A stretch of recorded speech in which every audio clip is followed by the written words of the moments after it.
Elle m'a volé ma vie. Je n'aurais jamais cru qu'un jour, celle que j'appelais ma sœur serait celle qui m'arracherait tout. Pas un homme, pas une maison, pas de l'argent, mais ma vie, mon équilibre, ma confiance. On se connaissait depuis plus de 15 ans. On avait tout traversé ensemble, les galères, les chagrins, les nuits sans sommeil à rêver de liberté, les promesses murmurées entre deux larmes. Elle, c'était ma confidente, ma sœur d'âme. On partageait tout. Même nos silences avaient un langage. Puis un jour, tout a commencé à changer, doucement. Elle venait plus souvent chez moi, riait un peu trop fort avec mon mari. Au début, je ne voyais rien. Je ne pouvais pas imaginer l'impossible. Pas elle. Elle savait tout de moi, de nous. Elle savait nos forces, nos failles, nos blessures. Et puis, un soir, j'ai surpris son nom sur son téléphone. Un message, court, mais assez pour faire trembler tout mon monde. Je suis bien rentrée, j'ai encore ton odeur sur moi. Mon cœur s'est arrêté, je suis restée figée, le téléphone à la main, le souffle coupé. Je ne savais pas quoi faire.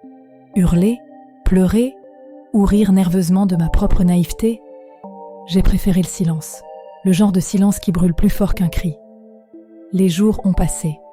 Je les regardais vivre, mentir, sourire, comme si rien n'existait. Et moi, je me suis éteinte. Lentement. Je faisais semblant d'aller bien, mais chaque rire de mon mari me rappelait son parfum à elle. Chaque message qu'il cachait, chaque sortie imprévue, était une lame dans mon dos.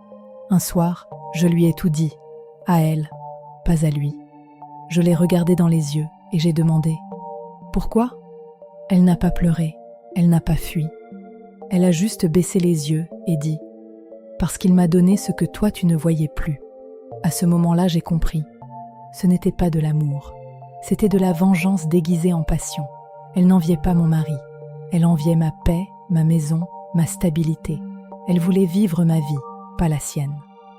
Aujourd'hui, je n'ai plus ni mari, ni ami.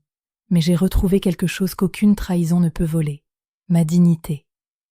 Elle vit avec lui. Et moi, j'ai refait ma route. Avec mes cicatrices, oui. Mais aussi avec la certitude que certaines pertes sont, en réalité, des libérations.